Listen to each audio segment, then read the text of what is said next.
Hello and welcome दोस्तों। Periodic table अर्थात आवर्त सारणी साइंस का सबसे इम्पोर्टेंट टॉपिक है। अगर आप किसी भी कंपटीशन एग्जाम की तैयारी कर रहे हैं तो आपको पता है कि डायरेक्ट या इनडायरेक्ट रूप से पीरियोडिक टेबल से 3 से 4 क्वेश्चन जरूर पूछे जाते हैं और मैंने इस वीडियो के अंदर पीरियोडिक टेबल के सभी इंपॉर्टेंट क्वेश्चन को इंक्लूड किया है और जितने भी क्वेश्चन अभी तक पूछे गए हैं या फिर आने वाले एग्जाम्स के अंदर पूछे जाने की संभावना है, सारे के सारे क्वेश्चन मैंने इस वीडियो के अंदर इंक्लूड किए हैं। सो पीरियोडिक टेबल से रिलेटेड आपका कोई भी क्वेश्चन साइंस के अंदर मिस नहीं होगा अगर आप इस वीडियो को पूरा लास्ट तक देखते हैं। तो हम लोग यहाँ पर क्वेश्चन के माध्यम से पूरी पीरियोडिक टेबल को कवर करेंगे। So without any further delay let's begin. Question number 1 है, तत्वों का त्रिक सिद्धांत किसने दिया? तत्वों का त्रिक सिद्धांत सबसे पहले डोबेराइनर के द्वारा दिया गया था। ऑप्शन नंबर सी राइट होगा। सो तत्वों का जो वर्गीकरण करने का सबसे पहले जो श्रेय है वो दिया जाता है डोबेराइनर को। इन्होंने त्रिक सिद्धांत के माध्यम से तत्वों का वर्गीकरण किया था। नेक्स्ट है क्वेश्चन नंबर 2, अष्टक का नियम किसने दिया? अष्टक का नियम न्यूलैंड्स के द्वारा दिया गया था। ऑप्शन नंबर ए राइट होगा। यहाँ पर मैंने कुछ एक वैज्ञानिकों की इमेजेस भी लगाई हैं आपके रेफरेंस के लिए ताकि आप चीज़ों को अच्छे से याद रख सको। सो न्यूलैंड्स नामक वैज्ञानिक जो हैं इन्होंने तत्वों का अष्टक सिद्धांत दिया था जिसे न्यूलैंड्स का अष्टक नियम कहते हैं। इसके अनुसार न्यूलैंड्स ने ज्ञात तत्वों को सबसे कम परमाणु द्रव्यमान वाले तत्व यानी कि हाइड्रोजन से लेकर 56वें तत्व जो कि कौन सा था, थोरियम पर समाप्त किया। न्यूलैंड्स के अनुसार प्रत्येक 8वें तत्व का गुणधर्म पहले तत्व के समान होता है। अर्थात जब न्यूलैंड्स ने तत्वों को अष्टक में वर्गीकृत किया तो उनके अनुसार पहले तत्व के जो गुणधर्म है वो 8वें तत्व से मैच करेंगे, दूसरे तत्व के गुणधर्म 9वें तत्व से मैच करेंगे। इस तरह से इन्होंने अष्टक नियम दिया और इस अष्टक की तुलना जो संगीत के 8 सुर होते हैं उनसे भी की जा सकती है। नेक्स्ट है, न्यूलैंड्स का अष्टक नियम कैल्शियम तक ही लागू हुआ। ओके, न्यूलैंड्स का ये जो अष्टक नियम था ये कैल्शियम तक ही लागू हुआ। कैल्शियम जो कि कितने नंबर पर होता है, 20 नंबर पर, 20 नंबर पर। तो न्यूलैंड्स का अष्टक नियम 20 नंबर अर्थात कैल्शियम तक ही लागू हुआ। नेक्स्ट क्वेश्चन है, आवर्त सारणी में तत्वों के वर्गीकरण में परमाणु भार को आधार किसने माना? सबसे पहले डोबेराइनर ने अपना सिद्धांत दिया, प्राउट ने, न्यूलैंड्स ने, इन सभी ने अपने अपने सिद्धांत दिए। सब के सब वैज्ञानिकों ने परमाणु भार को ही तत्वों का आवर्ती फलन माना था। सो ऑप्शन नंबर डी राइट होगा, उपयुक्त सभी। यहाँ पर थोड़ा एक्सप्लेनेशन देखते हैं। डोबेराइनर के अनुसार त्रिक के तीनों तत्वों को उनके परमाणु द्रव्यमान के आरोही, यदि हम परमाणु द्रव्यमान के बढ़ते हुए क्रम में तत्वों को रखेंगे तो बीच वाला जो तत्व है उसका द्रव्यमान अन्य 2 तत्वों के द्रव्यमानों का लगभग औसत होता है। ओके, ये था डोबेराइनर का त्रिक नियम। नेक्स्ट है क्वेश्चन नंबर 4, तत्वों का सही तरीके से वर्गीकरण का मुख्य श्रेय किन्हें जाता है? तत्वों का सबसे पहले जो वर्गीकरण है अर्थात आवर्त सारणी के अंदर उन्हें व्यवस्थित करने की जो प्रयास है वो सबसे पहले किया गया था मेंडलीफ के द्वारा, Dmitri Ivanovich Mendeleev. Okay, so option number A right होगा। सबसे पहले तत्वों का वर्गीकरण करने का श्रेय मेंडलीफ को दिया जाता है और इन्हें ही आवर्त सारणी का जनक भी कहा जाता है। ये आप याद रखेंगे, मोस्ट इंपॉर्टेंट क्वेश्चन बनता है ये। तो यहाँ पर आप इमेज भी देख सकते हैं, ये है मेंडलीफ, इन्होंने ही सबसे पहले आवर्त सारणी का इजाद किया था। क्वेश्चन नंबर 5, आवर्त सारणी का जनक, फादर ऑफ पीरियोडिक टेबल किसे कहा जाता है? मैंने अभी आपको बताया कि सबसे पहले तत्वों को आवर्त रूप में वर्गीकृत अर्थात सारणी के रूप में वर्गीकृत करने का श्रेय जो है वो किसको जाता है, मेंडलीफ को जाता है और इन्हें ही फादर ऑफ पीरियोडिक टेबल अर्थात आवर्त सारणी के पिता कहा जाता है। ऑप्शन नंबर बी राइट होगा। दोस्तों मैंने इस वीडियो के अंदर सारे के सारे क्वेश्चन मोस्ट इंपॉर्टेंट लिए हैं जो कि अक्सर एग्जाम्स में पूछे जाते हैं। सो आप वीडियो को लास्ट तक जरूर देखना ताकि आपके आने वाले एग्जाम्स के अंदर यहाँ से जो भी क्वेश्चन बने वो आपसे मिस ना हो। इवानोविच मेंडलीफ की आवर्त सारणी में तत्वों का वर्गीकरण किसके आधार पर किया गया था? सबसे पहले जो वैज्ञानिकों ने तत्वों के वर्गीकरण किए थे जैसे डोबेराइनर ने त्रिक नियम के आधार पर या फिर न्यूलैंड्स ने अष्टक नियम के आधार पर किया था, तो उन सब का जो आधार था वो क्या था, परमाणु भार था। और इसी के चलते मेंडलीफ ने जो आवर्त सारणी बनाई थी उनके वर्गीकरण का आधार भी परमाणु भार ही था। ऑप्शन नंबर बी राइट होगा। मेंडलीफ के अनुसार यदि तत्वों को उनके बढ़ते हुए परमाणु भारों के क्रम में सजाया जाए तो उनकी एक निश्चित संख्या के बाद लगभग समान गुण वाले तत्व पाए जाते हैं। और वो समान गुण वाले तत्व कहाँ पर रखे जाते हैं? इस तरह से जो वर्ग होते हैं ना, ये वर्टिकल वाले, इनके अंदर जितने भी तत्व आते हैं उनके गुण आपस में मैच करते हैं। तो मेंडलीफ ने भी तत्वों को परमाणु भार के आधार पर ही व्यवस्थित किया था। तत्वों के गुणधर्म उनके परमाणु द्रव्यमान का आवर्त फलन होते हैं। यह कथन किसका है? यह कथन मेंडलीफ द्वारा दिया गया था। जब उन्होंने तत्वों का आवर्ती वर्गीकरण किया उसके बाद उन्होंने नियम दिया कि जो तत्वों के गुणधर्म हैं वो उनके परमाणु द्रव्यमान का आवर्त फलन होते हैं, अर्थात किसी भी तत्व के जो गुणधर्म हैं वो उसके परमाणु द्रव्यमान के आधार पर व्यवस्थित किए जा सकते हैं। ऑप्शन नंबर डी राइट होगा, मेंडलीफ। मेंडलीफ के समय कुल कितने ज्ञात तत्व थे? जिस समय मेंडलीफ ने आवर्त सारणी का निर्माण किया उस समय टोटल 63 अर्थात 63 तत्व विद्यमान थे प्रकृति के अंदर। ऑप्शन नंबर सी राइट होगा। आधुनिक आवर्त सारणी में कितने तत्व होते हैं? वर्तमान में जो आधुनिक आवर्त सारणी है जो कि किसके द्वारा दी गई है? मोजले के द्वारा। ओके, वर्तमान की जो आवर्त सारणी है ये वैज्ञानिक मोजले द्वारा दी गई थी और इस आवर्त सारणी के अंदर टोटल 118 तत्व हैं और सभी 118 तत्वों को खोजा जा चुका है। ऑप्शन नंबर बी राइट होगा। वर्तमान में आवर्त सारणी के अंदर टोटल 118 यानी कि 118 तत्व विद्यमान हैं। यहाँ पर आप कुछ इंपॉर्टेंट डेटा देख सकते हैं। वर्तमान में तत्वों की कुल संख्या है 118, जिसमें से प्राकृतिक तत्व हैं 94। प्राकृतिक का मतलब ये है कि जो हमें प्रकृति से डायरेक्ट मिल गए हैं, ठीक, अयस्क रूप में या फिर किसी भी रूप में जो हमें प्रकृति से डायरेक्ट प्राप्त हो गए हैं वो है प्राकृतिक तत्व, उनकी संख्या 94। और ये जो बच गए 24 तत्व हैं ये है कृत्रिम तत्व। कृत्रिम तत्व का मतलब जो कि इंसानों द्वारा लेबोरेटरी के अंदर बनाए गए हैं। सो आपको ये दोनों चीज़ें याद रखनी है। वर्तमान में आवर्त सारणी में टोटल तत्व 118, जिसमें से प्राकृतिक तत्व 94 हैं और कृत्रिम तत्व हैं 24। और यहाँ पर आप ये डेटा भी याद रख सकते हैं कि धातु तत्व 91 है, अधातु तत्व 20 हैं और उपधातु तत्व 7 हैं। अगला क्वेश्चन है, सो यहाँ पर आप एक बार पीरियोडिक टेबल का ओवरव्यू देख सकते हैं। कुछ इस तरह से दिखती है हमारी आवर्त सारणी जो कि मोजले द्वारा दी गई है। ठीक है, यहाँ पर पहला वर्ग, दूसरा वर्ग, तीसरा वर्ग, इस तरह से टोटल 18 वर्ग हैं, 1 से लेकर 18 तक वर्ग हैं। और आवर्त की बात करें, आवर्त ये जो 36 लाइन है इनकी टोटल संख्या है 7। ओके, तो 7 आवर्त और 18 वर्ग हैं वर्तमान की आवर्त सारणी के अंदर। चलिए नेक्स्ट क्वेश्चन देखते हैं। मेंडलीफ की आवर्त सारणी में ऊर्ध्व अर्थात वर्टिकल का मतलब होता है ये इस तरह से खड़ी लाइंस। ओके, वर्टिकल्स स्तंभ है ना, और क्षैतिज यानी कि हॉरिजॉन्टल पंक्तियों को क्रम से कहा जाता है। सो वर्टिकल स्तंभ जो हैं इनको तो कहा जाता है ग्रुप, और जो क्षैतिज लाइंस हैं इनको पीरियड या आवर्त कहा जाता है। So option number B right होगा कि आवर्त सारणी के अंदर ऊर्ध्व स्तंभ या खड़ी लाइनों को तो कहा जाता है ग्रुप यानी कि समूह, और जो तिरछी लाइनें हैं या हॉरिजॉन्टल लाइंस हैं, क्षैतिज लाइनें, इनको पीरियड या आवर्त के नाम से जाना जाता है। नेक्स्ट है क्वेश्चन नंबर 11। मेंडलीफ अपनी आवर्त सारणी में किन को सही स्थान नहीं दे पाए?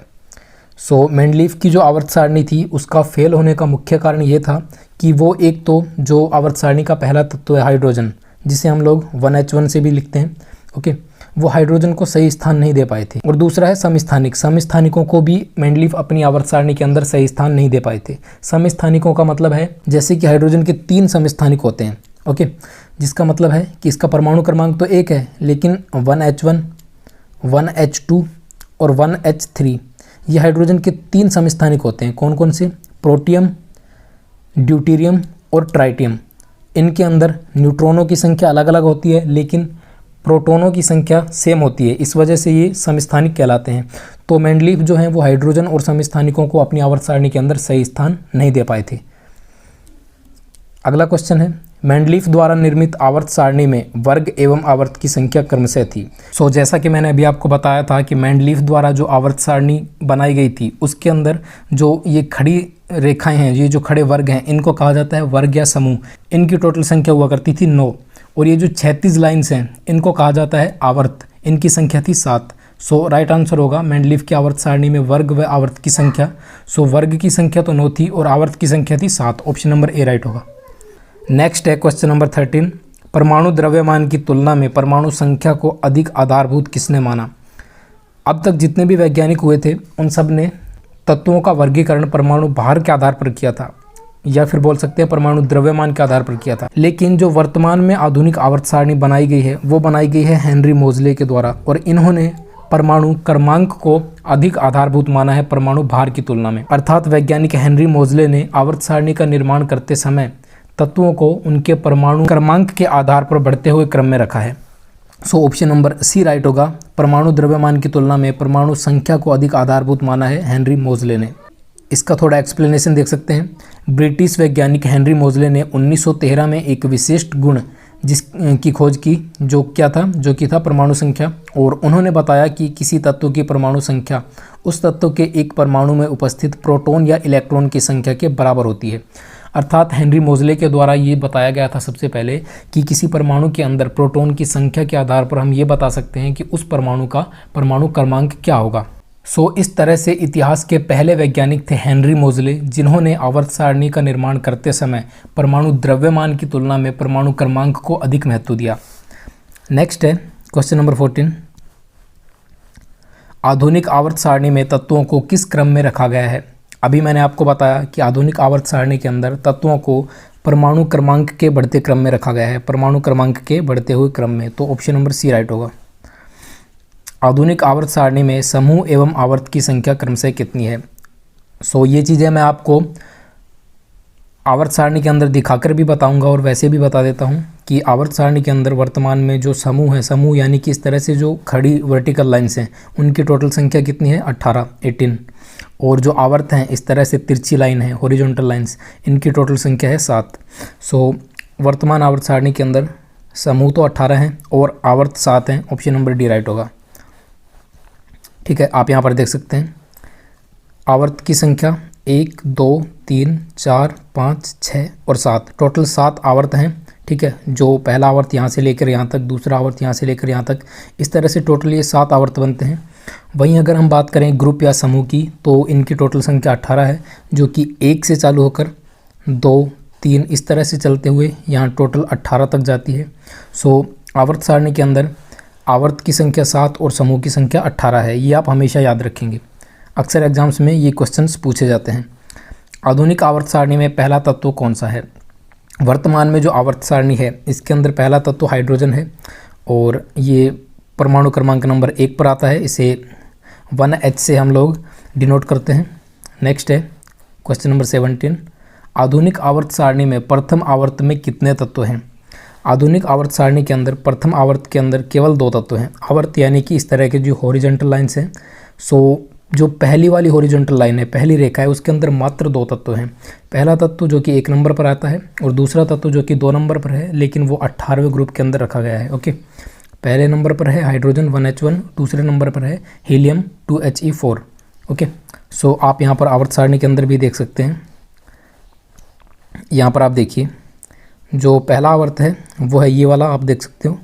ठीक है, तो पहले नंबर पर हाइड्रोजन, दूसरे नंबर पर हीलियम है, जिसको 18वें वर्ग में रखा गया है। आप यहाँ पर देख सकते हो पहले आवर्त के अंदर पहले नंबर पर तो हाइड्रोजन है और डायरेक्ट जो दूसरा तत्व है उसको डायरेक्ट 18वें समूह के अंदर रखा गया है। और दूसरा तत्व कौन सा है? हीलियम। पहले आवर्त के अंदर केवल 2 तत्व हैं। इसी तरह से दूसरे आवर्त के अंदर 8 तत्व हैं, तीसरे के अंदर 8 हैं, चौथे के अंदर 18, पाँचवें के अंदर 18, छठे के अंदर टोटल 32 तत्व हैं और 7वें आवर्त के अंदर भी टोटल यानी कि 32 एलिमेंट्स रखे गए हैं। ओके, यहाँ पर ये जो आप खालिस्तान देख रहे हैं यहाँ पर लैंथेनाइड श्रेणी है और यहाँ पर ये जो खालिस्तान आप देख रहे हैं यहाँ पर एक्टिनाइड श्रेणी है। इनकी संख्या को मिलाकर टोटल छठे और 7वें आवर्त में 32 तत्व होते हैं। जैसे जैसे हम क्वेश्चन में आगे बढ़ेंगे ये चीज़ें मैं आपको डिटेल्स के साथ बताता रहूँगा। आवर्त सारणी के अंदर पहला तत्व है hydrogen. Option number A right होगा। आधुनिक आवर्त सारणी में प्रथम आवर्त में कितने तत्व हैं? प्रथम आवर्त के अंदर 2 तत्व हैं, मैंने अभी आपको बताया। नेक्स्ट है क्वेश्चन नंबर 18। सबसे हल्की अक्रिय गैस कौन सी है? सबसे हल्की अक्रिय गैस होती है helium. Option number A right होगा। अब अक्रिय गैस का क्या मतलब है? अक्रिय गैस का मतलब है ऐसे तत्व जो कि 18वें वर्ग के अंदर आवर्त सारणी का जो सबसे लास्ट वाला वर्ग है, अंतिम वर्ग 18वां वर्ग, इसके अंदर जो तत्व रखे गए हैं वो एक्चुअल में अक्रिय गैसें हैं। अक्रिय गैसों का मतलब कि उनका जो सबसे आखिरी वाला कोश है उसके अंदर पूर्ण रूप से इलेक्ट्रॉन भरे हुए हैं, अर्थात वो किसी अन्य तत्व के साथ इलेक्ट्रॉन का आदान प्रदान नहीं करते। जो 18वां ग्रुप है, 18वां समूह, इसको हम लोग अक्रिय गैसों के नाम से, नोबल गैसों के नाम से या फिर जीरो ग्रुप के नाम से भी जानते हैं, ये आप याद रखेंगे। और इसके अंदर जो सबसे ऊपर वाला तत्व है वो है हीलियम। ओके, जो कि परमाणु संख्या 2 पर आता है। हीलियम आवर्त सारणी का सबसे हल्का अक्रिय गैस है, सबसे हल्की अक्रिय तत्व है। अगला क्वेश्चन है, आधुनिक आवर्त सारणी में दूसरे एवं तीसरे आवर्त में कितने तत्व हैं? मैंने अभी आपको आवर्त सारणी के अंदर दिखाया था कि पहले आवर्त के अंदर मात्र 2 तत्व हैं, जो कि पहला तत्व वर्ग नंबर 1 के अंदर और दूसरा तत्व वर्ग 18 के अंदर रखा गया है। इसी तरह से जो दूसरा और तीसरा आवर्त है इनके अंदर टोटल 8 तत्व हैं। सो राइट आंसर होगा आधुनिक आवर्त सारणी में दूसरे व तीसरे आवर्त में दोनों के अंदर 8 तत्व हैं। Option number C right answer होगा। आधुनिक आवर्त सारणी में चौथे, पाँचवें, छठे एवं सातवें आवर्त में क्रमशः कितने तत्व हैं? ओके, एक बार फिर से बता देता हूँ। आवर्त सारणी के पहले आवर्त के अंदर 2 तत्व हैं, दूसरे के अंदर 8, तीसरे के अंदर 8, ओके 2, 8, 8, फिर उसके बाद 18, पाँचवें आवर्त के अंदर 18, छठे के अंदर 32 और सातवें के अंदर 32। ओके, सो हमसे पूछा है कि चौथे, पाँचवें, छठे और सातवें। ओके, तो चौथे के अंदर कितने हैं? 18 हैं, पाँचवें के अंदर 18 हैं, छठे के अंदर 32 और सातवें के अंदर 32। तो 18, 18, 32, 32। ऑप्शन नंबर डी राइट होगा। यहाँ पर आप लोग एक बार फिर से आवर्त सारणी को देख सकते हो। सो ये जो पहले 2 ग्रुप हैं, समूह नंबर 1 और समूह नंबर 2, इनको एस ब्लॉक के तत्व कहा जाता है। ये बीच वाला जो ग्रुप है इसको डी ब्लॉक कहा जाता है। ये इधर जो लास्ट वाला ग्रुप है इसको पी ब्लॉक के नाम से जाना जाता है। ओके, जहाँ पर अक्रिय गैसें वगैरह भी आते हैं, हेलोजेंस आते हैं। सो ये पी ब्लॉक है। और एफ ब्लॉक जो है, जो एक्टिनाइड और लेंथेनाइड श्रेणी खाली छोड़ी गई है, उनको नीचे अलग से एफ ब्लॉक के तत्वों के रूप में रखा गया है। सो इस तरह से आवर्त सारणी का वर्गीकरण किया गया है। एक बार फिर से आप यहाँ पर देख सकते हैं पीरियोडिक टेबल के अंदर ये आवर्त हैं, ये सभी समूह हैं। समूह की टोटल संख्या 18 है। अभी आपको एक क्वेश्चन बताया था कि सबसे हल्की अक्रिय गैस कौन सी है, तो सबसे हल्की अक्रिय गैस हीलियम है। ओके, ये अक्रिय गैसों या नोबल गैसों वाला ग्रुप है जिसको 18वां समूह के नाम से भी जाना जाता है। सो इसके अंदर सबसे हल्की गैस हीलियम है और सबसे भारी गैस रेडोन है। नेक्स्ट है क्वेश्चन नंबर 21, आधुनिक आवर्त सारणी का सबसे बड़ा आवर्त कौन सा है? मोस्ट इंपॉर्टेंट क्वेश्चन बनता है ये। आधुनिक आवर्त सारणी का सबसे बड़ा आवर्त होता है आवर्त नंबर 6, क्योंकि इसके अंदर टोटल 32 तत्व हैं। So option number B right होगा। आधुनिक आवर्त सारणी में 17वें समूह को किस नाम से जाना जाता है? आधुनिक आवर्त सारणी के अंदर जो 18वां तत्व है लास्ट वाला, उसको तो मैंने अभी आपको बताया कि इसको नोबेल गैसों का समूह या फिर अक्रिय समूह भी कहा जाता है या फिर जीरो ग्रुप के नाम से भी जाना जाता है। उससे पहले वाला जो समूह है 17वां समूह, उसको हैलोजन के नाम से जाना जाता है और इसके अंदर फ्लोरीन, क्लोरीन, ब्रोमीन, ओके, ये सभी तत्व पाए जाते हैं 17वें ग्रुप के अंदर। इसको हैलोजन समूह के नाम से जाना जाता है और ये भी आवर्त सारणी का एक मोस्ट इम्पोर्टेंट वर्ग है। सो राइट आंसर होगा ऑप्शन नंबर ए, हैलोजन ग्रुप। हैलोजन समूह में मुक्त इलेक्ट्रॉन की संख्या कितनी होती है? हैलोजन समूह के अंदर मुक्त इलेक्ट्रॉन की संख्या होती है 7। ओके, मुक्त इलेक्ट्रॉन का मतलब है कि इनका जो आखिरी कोश होता है, ये वाला जो आखिरी कोश, संयोजी कोश, इसके अंदर टोटल 7 इलेक्ट्रॉन पाए जाते हैं। ओके, 17वां समूह जो है हैलोजन वाला, इसके सभी एलिमेंट्स के अंदर, चाहे वो फ्लोरीन हो, क्लोरीन हो, ब्रोमीन हो, इनमें जो एलिमेंट्स हैं, इनके आखिरी जो कोश है, इसके अंदर 7 इलेक्ट्रॉन पाए जाते हैं, 7 मुक्त इलेक्ट्रॉन। ओके, सो यहाँ पर राइट आंसर होगा ऑप्शन नंबर सी, 7। अगला क्वेश्चन है, हैलोजन समूह की संयोजकता कितनी होती है? हैलोजन समूह की संयोजकता 1 होती है। इसका मतलब क्या है? इसका मतलब ये है कि हैलोजन समूह में जो आखिरी वाला कोश है, इसके अंदर टोटल 7 मुक्त इलेक्ट्रॉन पाए जाते हैं। अगर ये 1 इलेक्ट्रॉन को और ग्रहण कर लेते हैं तो इनका अंतिम कोश पूर्ण हो जाता है। ओके, फिर ये स्थायी यौगिक बना सकते हैं। तो इसलिए इनकी जो संयोजकता है वो कितनी कम है? 1 कम है। अगर 1 इलेक्ट्रॉन और ग्रहण कर लें तो इनकी संयोजकता कोश पूर्ण हो जाएगा। सो इनकी संयोजकता कितनी होती है? 1 होती है। सो राइट आंसर होगा इनकी संयोजकता 1 होती है। ऑप्शन नंबर ए होगा करेक्ट आंसर। आवर्त सारणी में अक्रिय गैस कौन से समूह में आती है? मैं आपको ये क्वेश्चन बता चुका हूँ। आवर्त सारणी के अंदर अक्रिय गैसें जो हैं वो ग्रुप नंबर 18 के अंदर आती हैं, जिनको नोबेल गैसों के नाम से भी जाना जाता है। आवर्त सारणी में बाईं से दाईं ओर जाने पर परमाणु के आकार में क्या परिवर्तन होगा? यहाँ पर इस क्वेश्चन का राइट आंसर होगा कि जब हम लोग आवर्त सारणी में बाईं से दाईं तरफ जा रहे हैं तो तत्वों का जो बाह्यतम कोश है, ओके, तत्व के अंदर जो कोशों की संख्या है वो तो सेम रहेगी। ओके, जैसे लिथियम और हीलियम की हम बात करें, दोनों ही दूसरे आवर्त के अंदर आते हैं, लेकिन लिथियम के जो बाह्यतम कोश है उसके अंदर मात्र 1 इलेक्ट्रॉन होता है। इसी तरह से जो हीलियम है उसके बाह्यतम कोश के अंदर यानी दूसरे कोश के अंदर 8 इलेक्ट्रॉन पाए जाते हैं। सो ये वाला जो नाभिक है इसके चारों तरफ इलेक्ट्रॉनों की संख्या ज़्यादा है। सो ये वाला जो नाभिक है ये इस कोश पर अधिक मजबूती से पकड़ बनाए रखना चाहेगा, इसी वजह से उसका आकार छोटा हो जाता है। ओके, ये इन सभी इलेक्ट्रॉनों को अंदर की तरफ आकर्षित करता है और आकार छोटा हो जाता है। इसी कारण जब हम लोग आवर्त सारणी में बाएं से दाएं तरफ जाते हैं तो आकार के अंदर कमी आएगी, आकार घटता है। ऑप्शन नंबर सी राइट होगा। नेक्स्ट है क्वेश्चन नंबर 27, आवर्त सारणी के समूह में ऊपर से नीचे जाने पर परमाणु के आकार में क्या परिवर्तन होगा? इसका सिंपल सा आंसर है, जब हम लोग आवर्त सारणी में ऊपर से नीचे की तरफ जाएंगे तो परमाणु आकार बढ़ेगा, जाहिर सी बात है। इसका कारण ये है कि जब हम लोग आवर्त सारणी में ऊपर से नीचे की तरफ जाते हैं, आवर्त की संख्या बढ़ती है, तो पहले आवर्त में एक ही कोश होता है, दूसरे आवर्त में कोश की संख्या 2 हो जाती है, तीसरे आवर्त में कोश की संख्या 3 हो जाती है। इस तरह से ऊपर से नीचे जाने पर कोशों की संख्या में वृद्धि हो रही है, तो जाहिर सी बात है कि आकार भी बढ़ जाएगा। इस वजह से आवर्त सारणी में समूह के अंदर ऊपर से नीचे जाने पर आकार में वृद्धि होती है। ऑप्शन नंबर ए राइट होगा। आवर्त सारणी में धातु एवं अधातु को कहाँ पर रखा गया है? आवर्त सारणी के अंदर धातुओं को आवर्त सारणी में बाईं तरफ और अधातुओं को आवर्त सारणी में दाईं तरफ रखा गया है, और बीच में सीढ़ी नुमा आकृति के रूप में उपधातुओं को भी व्यवस्थित किया गया है। ओके, चलिए मैं आपको एक बार यहाँ पर दिखा देता हूँ। आप यहाँ पर देख सकते हैं आवर्त सारणी के अंदर ये वाले जो तत्व हैं इस तरफ पाए जाते हैं, ये सभी धातुएं हैं और ये सभी भी धातुएं हैं, और ये वाले जो तत्व हैं पी ब्लॉक के अंदर ये सभी अधातुएं हैं जो कि आवर्त सारणी में दाईं तरफ रखी गई हैं। आवर्त सारणी में बाईं तरफ धातुएं और दाईं तरफ अधातुएं हैं, और इनके बीच में ये जो आप सीढ़ी नुमा देख रहे हैं आकृति, यहाँ पर उपधातुओं का स्थान निश्चित किया गया है। नेक्स्ट क्वेश्चन है, अर्धधातु एवं उपधातु का आवर्त सारणी में स्थान कहाँ पर है? मैंने अभी आपको बताया, चाहे आप अर्धधातु बोल लो या उपधातु बोल लो, ये आवर्त सारणी में धातु व अधातु के बीच में रखी गई हैं। ऑप्शन नंबर डी राइट होगा। आवर्त सारणी में बाएं से दाएं जाने पर संयोजी इलेक्ट्रॉन की संख्या में क्या परिवर्तन होगा? आवर्त सारणी में जब हम लोग बाएं से दाएं तरफ जा रहे हैं तो संयोजी इलेक्ट्रॉन की संख्या जो है, अंतिम कोश में उपस्थित इलेक्ट्रॉन है, उनकी संख्या 1 से बढ़कर 8 हो जाएगी। एग्जाम्पल के तौर पर अगर हम देखें तो लिथियम जो कि समूह नंबर 1 के अंदर आता है, इसमें संयोजी कोश में एक ही इलेक्ट्रॉन पाया जाता है। वहीं अगर हम लोग नियोन की बात करें जो कि 10 नंबर पर आता है और 18वें समूह में आता है, इसके अंदर जो अंतिम कोश है या संयोजी कोश है, इसके अंदर इलेक्ट्रॉन की संख्या कितनी होती है? 8 होती है। तो इलेक्ट्रॉन की संख्या 1 से बढ़कर 8 हो जाती है जब हम लोग बाएं से दाएं तरफ चलते हैं। आवर्त सारणी में कुल कितनी गैसें हैं? यहाँ से भी क्वेश्चन बनता है एग्जाम के अंदर। ओके, आवर्त सारणी के अंदर कुल 11 गैसें हैं। ऑप्शन नंबर बी राइट होगा।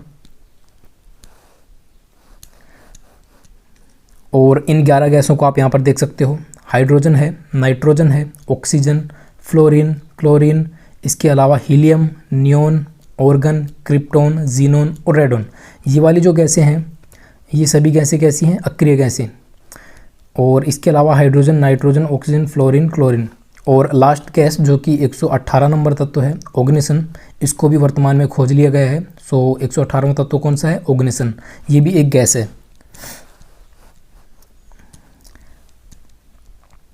सबसे भारी धातु इनमें से कौन सी है? मैं अब आपको यहाँ पर कुछ मोस्ट इम्पोर्टेंट ऐसे एलिमेंट्स के बारे में बताऊंगा जो कि अक्सर एग्जाम्स में पूछे जाते हैं, और उनका आपको परमाणु क्रमांक भी याद रखना है। मैं आपको यहाँ पर कुछ गिने चुने तत्वों के ही परमाणु क्रमांक बताने वाला हूँ, और बस वही एग्जाम के अंदर पूछे जाते हैं। आपको ज़्यादा चीज़ें रटने की ज़रूरत नहीं है। सबसे भारी तत्व होता है osmium. Okay, option number C right होगा। सबसे भारी तत्व होता है ओस्मियम और इसका परमाणु क्रमांक होता है 76। ओके, 76 नंबर पर आता है ओस्मियम। ये आपको याद रखना है, मोस्ट इंपॉर्टेंट है ये। अगला क्वेश्चन है, सबसे हल्की धातु आवर्त सारणी में कौन सी है? आवर्त सारणी के अंदर सबसे हल्की धातु है lithium. Option number D right होगा, क्योंकि आवर्त सारणी का पहला तत्व हाइड्रोजन है, दूसरा तत्व हीलियम है, ये दोनों तो गैसें हैं, तीसरा तत्व है लिथियम। ओके, और ये एक धातु है। आवर्त सारणी की सबसे हल्की धातु कौन सी होगी? लिथियम होगी। नेक्स्ट है, सर्वाधिक गैसों वाला वर्ग जिसे अक्रिय गैस वाला वर्ग भी कहते हैं, कौन सा है? ये है 18वां वर्ग जिसे अक्रिय गैसों वाला वर्ग या नोबेल गैसों वाला वर्ग भी कहते हैं। नेक्स्ट है क्वेश्चन नंबर 35, सबसे भारी गैस कौन सी है? सबसे भारी गैस कौन सी है? सबसे भारी गैस होती है रेडोन, जो कि 18वें समूह के अंदर आती है। रेडोन होगी सबसे भारी गैस, और इसका परमाणु क्रमांक आपको याद रखना है, 86 नंबर पर आती है रेडोन। मोस्ट इंपॉर्टेंट क्वेश्चन बनता है ये, और कई बार एग्जाम्स में ये क्वेश्चन रिपीट हो चुका है, एसएससी और रेलवे के एग्जाम्स में। आपको ये याद रखना है। अगला है क्वेश्चन नंबर 36, वह अक्रिय गैस जो वायुमंडल में नहीं पाई जाती। देखो, अक्रिय गैस जो वायुमंडल में नहीं पाई जाती, ऑर्गन पाई जाती है, नियोन भी पाई जाती है, क्रिप्टॉन भी पाई जाती है, लेकिन ये जो रेडोन है ये एक रेडियो एक्टिव गैस है। ओके, रेडियो एक्टिव गैस है, और इसी वजह से ये वायुमंडल के अंदर नहीं पाई जाती है। राइट आंसर क्या होगा? रेडोन वह अक्रिय गैस है जो कि वायुमंडल में नहीं पाई जाती। अगला क्वेश्चन है, अक्रिय गैसों में मुक्त इलेक्ट्रॉन पाए जाते हैं। अक्रिय गैसों के अंदर मुक्त इलेक्ट्रॉनों की संख्या 0 होती है। इसी वजह से ये किसी अन्य तत्व या किसी अन्य गैस के साथ प्रतिक्रिया नहीं करते, इसीलिए इन्हें अक्रिय गैसें भी कहा जाता है। तो इनका जो संयोजी कोष है, अंतिम कोष, उनके अंदर मुक्त इलेक्ट्रॉनों की संख्या 0 होती है। आवर्त सारणी में सबसे क्रियाशील अधातु कौन सी है? इसका राइट आंसर होगा, आवर्त सारणी के अंदर सबसे क्रियाशील अधातु की बात कर रहा है तो फ्लोरीन होती है। ओके, इसे एफ से दर्शाते हैं और ये 17वें समूह के अंदर आती है, हैलोजन के अंदर। फ्लोरीन है आवर्त सारणी की सबसे क्रियाशील अधातु। राइट आंसर क्या होगा? Fluorine, option number C. और आपको याद रखना है कि ये परमाणु क्रमांक 9 पर आती है। और एक चीज़ और, फ्लोरीन के बारे में आपको एक चीज़ और याद रखनी है कि इसको काला भेड़िया या कपटी तत्व के नाम से भी जाना जाता है। नेक्स्ट है क्वेश्चन नंबर 39, काला धातु या ब्लैक लेड किस तत्व को कहा जाता है? Very very very important question है, वेरी वेरी इंपॉर्टेंट क्वेश्चन है ये। इसको आप लोग वेरी वेरी मोस्ट इंपॉर्टेंट टिक कर सकते हो। काला धातु या ब्लैक लेड, ये काफ़ी बार एग्जाम्स के अंदर पूछा गया है। ये कहा जाता है ग्रेफाइट को, और ग्रेफाइट क्या है? कार्बन का ही एक अपर रूप है। ऑप्शन नंबर ए राइट होगा। अगला क्वेश्चन है, ब्रह्मांड या यूनिवर्स में सर्वाधिक मात्रा में पाया जाने वाला तत्व कौन सा है? अगेन मैं बोल रहा हूँ, ये क्वेश्चन मोस्ट इंपॉर्टेंट है। मैंने वैसे तो जितने भी क्वेश्चन लिए हैं सारे ही मोस्ट इंपॉर्टेंट और सेलेक्टेड लिए हैं, लेकिन फिर भी मैं आपको कुछ क्वेश्चन ऐसे बता रहा हूँ जिनको आपको अच्छे से रट लेना है। वो क्वेश्चन अक्सर एग्जाम्स में पूछे जाते रहे हैं और आने वाले जो एग्जाम्स हैं उनमें भी ये क्वेश्चन ज़रूर पूछे जाएंगे। ब्रह्मांड में यानी यूनिवर्स के अंदर सर्वाधिक मात्रा में तत्व जो है वो पाया जाता है हाइड्रोजन। ओके, इसका अंदाज़ा आप इसी बात से लगा सकते हो कि हमारे यूनिवर्स के अंदर जितने भी स्टार्स वगैरह हैं, गैलेक्सीज हैं, उनमें जो तारे हैं उनके अंदर लगभग 70% तक हाइड्रोजन होता है और 30% के आसपास हीलियम पाया जाता है। सबसे ज़्यादा मात्रा में प्रकृति के अंदर जो तत्व पाया जाता है वो कौन सा है? Hydrogen. Option number A right होगा। सर्वाधिक एवं न्यूनतम आयनन विभव वाला तत्व क्रमशः कौन सा है? जब किसी तत्व के अंदर जो सबसे बाह्यतम कोष में इलेक्ट्रॉन है, ओके, सबसे बाह्यतम कोष में इलेक्ट्रॉन को निकालने के लिए जो हम लोग ऊर्जा दे रहे हैं ऊपर से, उस ऊर्जा का मान ही आयनन विभव कहलाता है। जिस तत्व का आकार जितना छोटा होगा उसके सबसे बाह्यतम कोष में इलेक्ट्रॉन सबसे मजबूती में बंधा होगा, क्योंकि नाभिक की जो पकड़ है वो इलेक्ट्रॉन पर क्या होगी? ज़्यादा होगी, अधिक मजबूती से होगी। इस वजह से हीलियम का आकार आवर्त सारणी में सबसे छोटा होता है, तो इसका आयनन विभव जो है वो आवर्त सारणी में सबसे ज़्यादा होगा, क्योंकि हमें बाह्यतम कोष में उपस्थित इलेक्ट्रॉन को निकालने के लिए अधिकतम ऊर्जा देनी पड़ेगी। वही हम बात करें सीजियम की, जो कि फर्स्ट समूह के अंदर आता है, और इस तत्व का जो आकार है आवर्त सारणी में लगभग सबसे बड़ा होता है। इसी वजह से आवर्त सारणी में जो सीजियम है इसका आयनन विभव क्या होगा? सबसे कम होगा। इसका राइट आंसर होगा, सर्वाधिक आयनन विभव तो होगा हीलियम का और न्यूनतम आयनन विभव होगा सीजियम का। Option number B right answer होगा। आवर्त सारणी में सर्वाधिक इलेक्ट्रॉन संयोजकता वाला तत्व कौन सा है? आवर्त सारणी में सर्वाधिक इलेक्ट्रॉन संयोजकता वाला तत्व होता है chlorine. Option number B right होगा। वहीं हमसे अगर ये पूछता है कि आवर्त सारणी में सर्वाधिक विद्युत ऋणता वाला तत्व कौन सा है, तो राइट आंसर होगा फ्लोरीन। ओके, दोनों के अंदर कंफ्यूज नहीं होना है। सर्वाधिक इलेक्ट्रॉन संयोजकता की बात करें तो क्लोरीन, और सर्वाधिक विद्युत ऋणता की बात करें तो फ्लोरीन। SPDF ये परमाणु में उपकोष होते हैं, इनमें इलेक्ट्रॉनों की संख्या कितनी होती है? परमाणु के अंदर जो तत्व है या परमाणु है उसके अंदर जो इलेक्ट्रॉन्स हैं वो S, P, D और F कक्षकों के अंदर भरे जाते हैं। ओके, S कक्षक के अंदर मैक्सिमम 2 इलेक्ट्रॉन भरे जाते हैं, P के अंदर मैक्सिमम भरे जाते हैं 6 इलेक्ट्रॉन, D के अंदर 10 और F के अंदर मैक्सिमम 14 इलेक्ट्रॉन भरे जा सकते हैं। यहाँ पर हमसे इलेक्ट्रॉनों की संख्या ही पूछी है, तो राइट आंसर होगा S के अंदर मैक्सिमम 2 इलेक्ट्रॉन, ओके, P के अंदर मैक्सिमम 6 इलेक्ट्रॉन भरे जा सकते हैं, ये राइट होगा। D के अंदर 10 और F के अंदर 14 इलेक्ट्रॉन्स को भरा जा सकता है।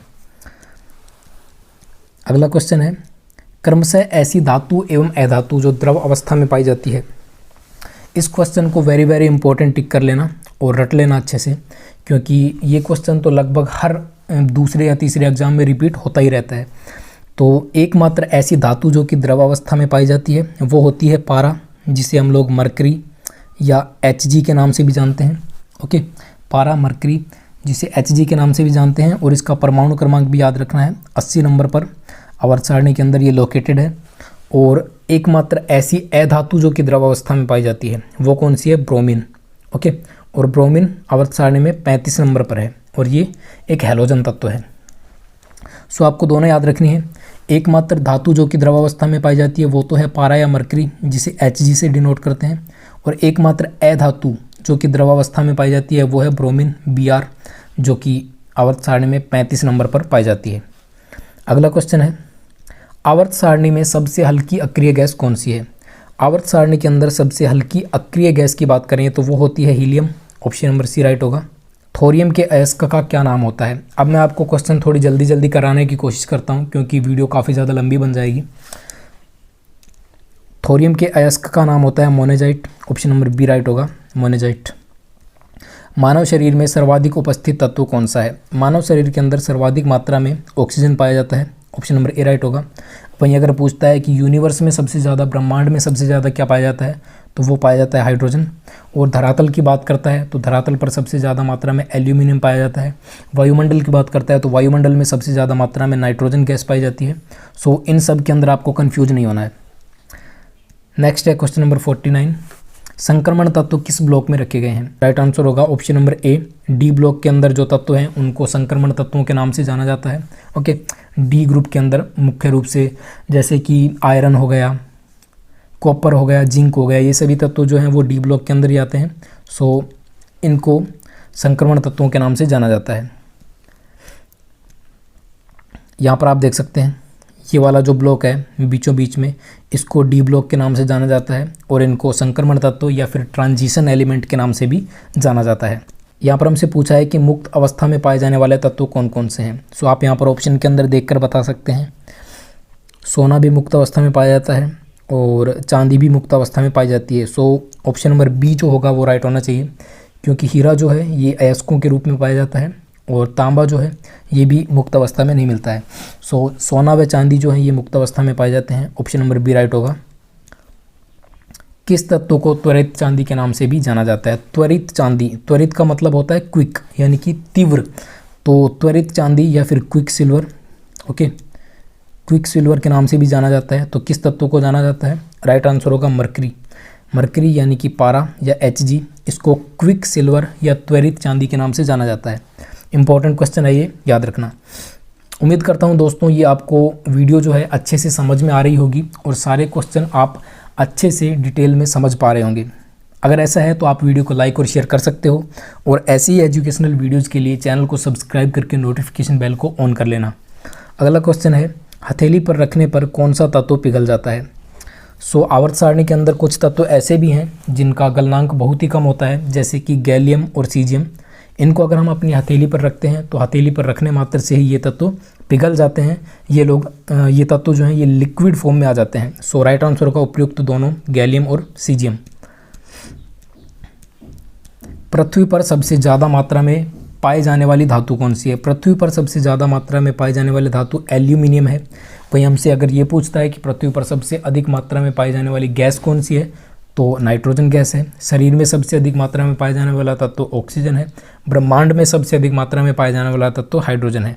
ये चारों फैक्ट आपको एक साथ साइमल्टेनियस याद रखने हैं। ओके, इनके अंदर बिल्कुल भी कंफ्यूज नहीं होना है।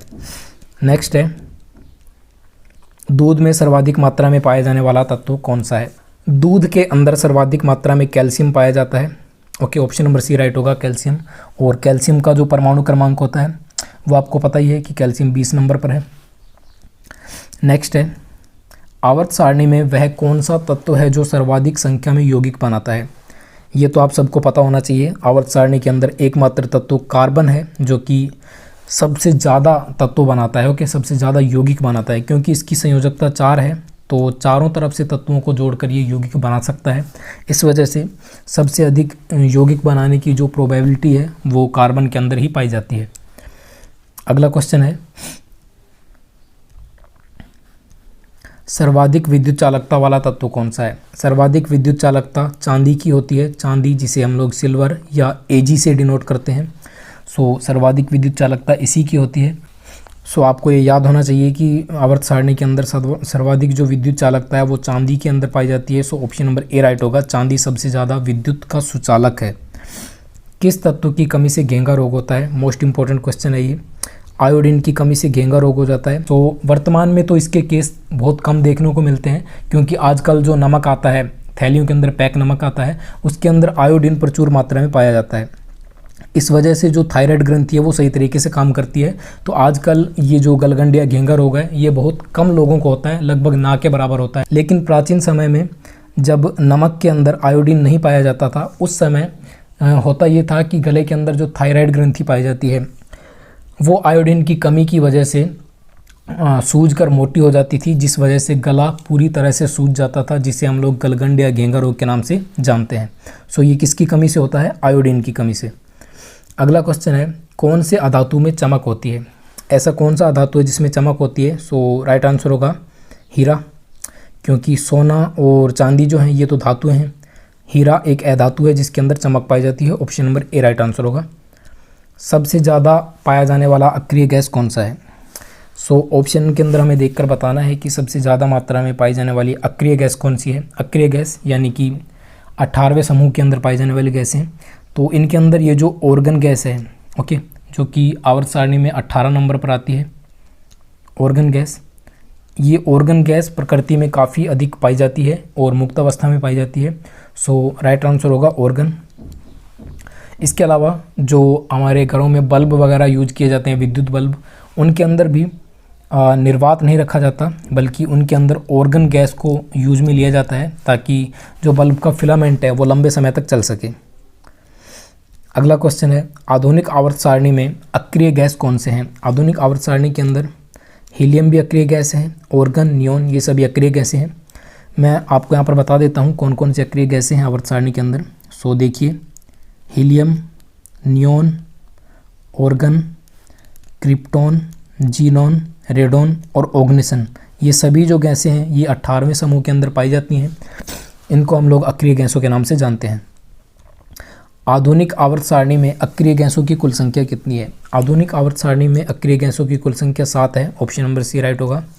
और इन 7 गैसों को आप यहाँ पर देख सकते हो कौन कौन सी हैं, मैंने अभी आपको बताया था, ये आप अच्छे से यहाँ पर देख लेना। अगला क्वेश्चन है, आवर्त सारणी में सबसे चमकदार धातु कौन सा है? आवर्त सारणी के अंदर सबसे चमकदार धातु हमसे पूछा है। सो सबसे चमकदार धातु कौन सा है? प्लेटिनम है। इसका परमाणु क्रमांक आपको याद रखना है। प्लेटिनम आवर्त सारणी में 78 नंबर पर यानी कि 78 नंबर पर पाया जाता है और ये आवर्त सारणी का सबसे चमकदार धातु है, ये आपको याद रखना है। अगर हमसे ये पूछता है कि आवर्त सारणी का सबसे चमकदार तत्व कौन सा है, तब आपको बताना है हीरा, जो कि कार्बन का एक अपर रूप है। लेकिन हमसे पूछा है सबसे चमकदार धातु कौन सा है, तो सबसे चमकदार धातु है प्लेटिनम।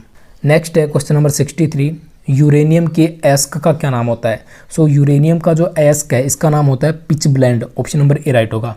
यूरेनियम जो है ये आवर्त सारणी में 92 नंबर पर पाया जाता है, 92 नंबर पर। मोस्ट इंपॉर्टेंट तत्व है ये, एटॉमिक रिएक्टर से रिलेटेड है वो चीज़ें बनाई जाती हैं, क्योंकि ये एक रेडियो एक्टिव तत्व है। सो यूरेनियम को आपको याद रखना है कि 92 नंबर पर पाया जाता है और इसका अयस्क होता है pitch blend. Option number A right होगा। किस गैस का ऊष्मीय मान सबसे ज़्यादा होता है? तो हाइड्रोजन गैस जो है इसका ऊष्मीय मान सबसे ज़्यादा होता है। Option number B right answer है। अगला क्वेश्चन है, आवर्त सारणी में सबसे विद्युत ऋणात्मक तत्व कौन सा है? आवर्त सारणी में सबसे अधिक विद्युत ऋणात्मक तत्व फ्लोरीन होता है। ऑप्शन नंबर ए राइट होगा। फ्लोरीन आवर्त सारणी में सबसे अधिक विद्युत ऋणात्मक तत्व है और इसको काला भेड़िया या कपटी तत्व के नाम से भी जाना जाता है, ये आपको याद रखना है। अगला क्वेश्चन है, हमारे वायुमंडल में कौन सी गैस सबसे ज़्यादा पाई जाती है? हमारे वायुमंडल के अंदर नाइट्रोजन गैस लगभग 78% के आसपास पाई जाती है। सो राइट आंसर होगा ऑप्शन नंबर ए, वायुमंडल में सबसे ज़्यादा नाइट्रोजन पाई जाती है। कौन से तत्व धातु अधातु के गुण प्रदर्शित करते हैं? सो ऐसे तत्व जिनके अंदर धातु और अधातु दोनों के गुण पाए जाते हैं उनको हम लोग उपधातु या अर्धधातु के रूप से जानते हैं। सो सिलिकॉन, बोरोन और जर्मेनियम, ये तीनों तत्व ऐसे हैं जो कि उपधातु हैं। अगला क्वेश्चन है, तारों में सबसे ज़्यादा पाया जाने वाला तत्व कौन सा है? इसका आंसर मैं आपको पहले भी बता चुका हूँ, अगर आपका ध्यान अच्छे से है क्लास के अंदर। सो सबसे ज़्यादा मात्रा में तारों में पाया जाता है हाइड्रोजन। ओके, लगभग 70% के आसपास हाइड्रोजन पाया जाता है। अगला क्वेश्चन है, उन तत्वों को क्या कहा जाता है जिसमें समान संख्या में प्रोटॉन और भिन्न संख्या में न्यूट्रॉन होते हैं? ये क्वेश्चन भी मैं आपको वीडियो के स्टार्टिंग में बता चुका हूँ, जब मैंने आपको बताया था कि मेंडलीफ की जो आवर्त सारणी थी उसमें मेंडलीफ समस्थानिकों को स्थान नहीं दे पाए थे। तब मैंने आपको बताया था कि ऐसे तत्व जिनके अंदर प्रोटॉन की संख्या तो समान है लेकिन न्यूट्रॉन की संख्या अलग अलग है, वो तत्व समस्थानिक कहलाते हैं। ओके, समस्थानिक या आइसोटोप्स कहलाते हैं, जैसे कि 1H1। ओके, ये क्या है? प्रोटियम। 1H2 जो कि ड्यूटीरियम है, और 1H3 जो कि ट्राइटियम है। इन तीनों को अगर आप देखते हैं तो यहाँ पर प्रोटॉन की संख्या इसमें भी एक है, इसमें भी प्रोटॉन एक है, इसमें भी प्रोटॉन एक है, लेकिन इनके अंदर न्यूट्रॉन की संख्या अलग अलग है। प्रोटियम के अंदर न्यूट्रॉन की संख्या 0 है, ड्यूटीरियम के अंदर प्रोटॉन की संख्या 1 है, न्यूट्रॉन की संख्या 1 है, और इसी तरह से ट्राइटियम के अंदर न्यूट्रॉन की संख्या 2 है। ये तत्व जो है ये समस्थानिक कहलाते हैं या आइसोटोप्स कहलाते हैं। अगला क्वेश्चन है, कौन सी गैस को स्ट्रेंजर गैस या अजनबी गैस भी कहा जाता है? मोस्ट इंपॉर्टेंट क्वेश्चन है ये। जीनॉन गैस जो है, ऑप्शन नंबर बी राइट होगा, जीनॉन। इसको स्ट्रेंजर गैस या अजनबी गैस के नाम से भी जाना जाता है, और ये एक रेडियो एक्टिव तत्व है, और ये एक अक्रिय गैस या नोबेल गैस है। इसका परमाणु क्रमांक आप याद रख सकते हो, 54 नंबर पर आता है जीनॉन। Okay, xenon. ये एक स्ट्रेंजर गैस है। अगला क्वेश्चन है, भविष्य की धातु किसे कहा जाता है? भविष्य की धातु टाइटेनियम को कहा जाता है, ऑप्शन नंबर सी राइट होगा, और इसका जो परमाणु क्रमांक है वो होता है 22 नंबर। ओके, स्कैंडियम, वेनेडियम, उसके बाद टाइटेनियम आता है, तो 22 नंबर पर आता है टाइटेनियम। इसे भविष्य की धातु के नाम से भी जाना जाता है, ऑप्शन नंबर सी राइट होगा। अगला क्वेश्चन है, किस गैस को भविष्य का ईंधन भी कहा जाता है? मोस्ट इंपॉर्टेंट क्वेश्चन है ये, किस गैस को भविष्य का ईंधन? इसे भविष्य का ईंधन और रंगमंच का धुआं के नाम से भी जाना जाता है। ऑप्शन नंबर बी राइट होगा, हाइड्रोजन जो है इसी को भविष्य का ईंधन या रंगमंच का धुआं भी कहा जाता है। Option number B right answer होगा, हाइड्रोजन। अगला क्वेश्चन है, आधुनिक आवर्त सारणी में कौन सा नया अक्रिय गैस जोड़ा गया है? आधुनिक सारणी के अंदर जो तत्व नंबर 118 है, जो कि आवर्त सारणी का सबसे अंतिम तत्व है, इसको ऑग्निसन के नाम से जाना जाता है। इसे हाल ही में वर्तमान के अंदर आवर्त सारणी में जोड़ा गया है, और ये आवर्त सारणी का अंतिम तत्व है, और ये एक अक्रिय गैस है। इसका नाम क्या है? ऑग्निसन। अगला क्वेश्चन है, सोडियम का परमाणु क्रमांक कितना होता है? सोडियम का परमाणु क्रमांक होता है 11, ऑप्शन नंबर बी राइट होगा, 11। किस अक्रिय गैस का प्रयोग विद्युत बल्ब में होता है? ये क्वेश्चन मैं आपको पहले ही बता चुका हूँ।